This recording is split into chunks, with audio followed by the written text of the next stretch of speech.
Tervehdys kaikille. Tämä on minun ensimmäistä suomenkielistä videoni.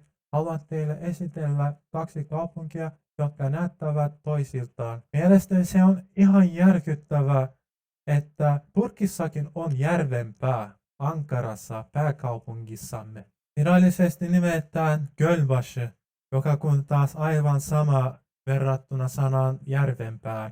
Niin, kun me katsellaan kartissa, nähdään, että molemmissa kaupungissa ovat risteyksiä, jotka sijaitsevat samanlaisissa kohteissa. Tämä on mielestäni mielenkiintoista juttu.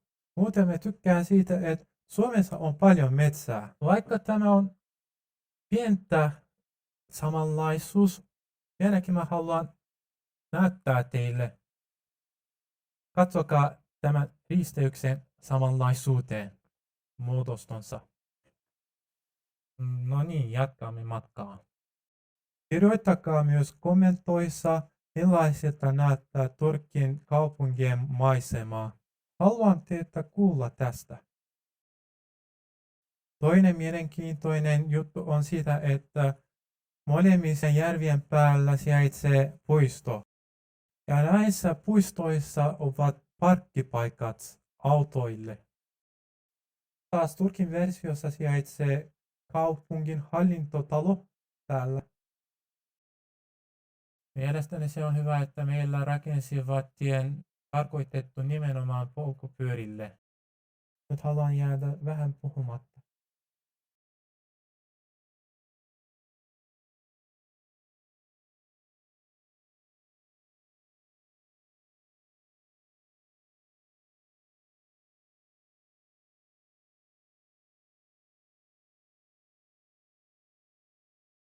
Tässähän on parkkipaikka täällä ja Suomessakin.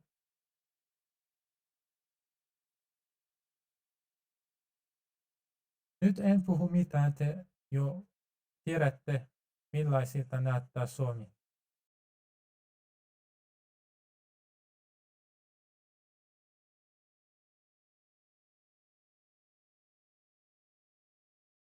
Nyt mä haluan tehdä vertailun Kaakolan ja Karsiakan välillä.